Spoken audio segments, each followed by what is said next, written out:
Donc maintenant que notre plan est terminé, nous allons cliquer sur Fichier, Enregistrer sous. Alors bien sûr, vous allez enregistrer votre fichier SolidWorks dans le dossier plan. Et pour avoir la partie image, enfin le fichier transformé en image, on va modifier l'extension. On va choisir une extension TIFF. Et on va aller modifier les options de notre point TIFF. Donc comme nous avons uniquement du noir et blanc sur cette feuille, on va choisir le noir et blanc. Je vous conseille vivement de prendre un petit mode de compression parce que sinon très rapidement vous allez avoir des images qui vont dépasser un certain nombre de mégaoctets. On ne fait pas une capture de l'écran, on fait une capture de l'impression. Alors ici 300 points par pouce, c'est bien, vous allez avoir une qualité très correcte. Et le format de feuille, donc surtout ne pas prendre du A3 paysage, mais bien défini par l'utilisateur. Et on va reprendre les dimensions que l'on a choisies quand on a construit notre feuille. Alors si vous avez oublié, pas de souci, vous faites un petit clic droit sur feuille ici, et puis vous avez les dimensions à 410 par 265.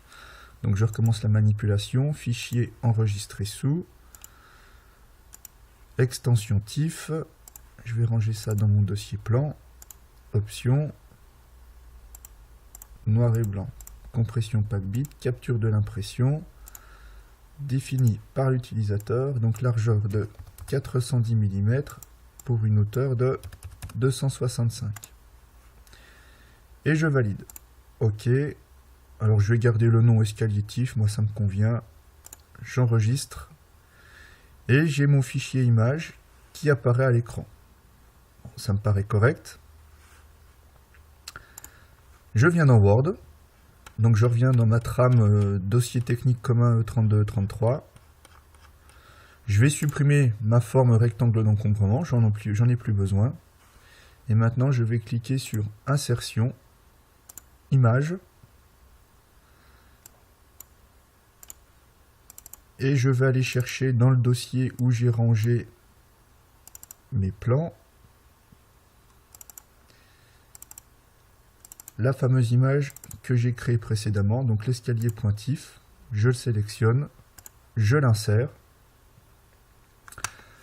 et il apparaît ici. Alors si les dimensions sont un petit peu réduites, c'est à cause certainement des marges laissées sur le côté. Alors je vais peut-être déjà supprimer ce texte.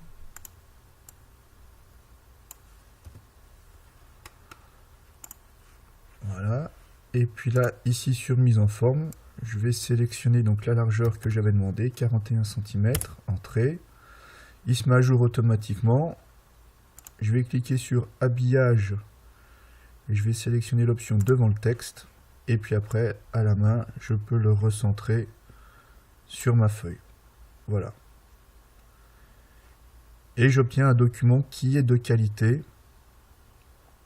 Et je ne vais pas avoir de problème de pixelisation au niveau des traits ou du texte ou quoi que ce soit. Et après, vous ferez ainsi de suite pour toutes les feuilles de mise en plan que vous allez créer, que vous allez insérer les unes à la suite des autres. Pardon.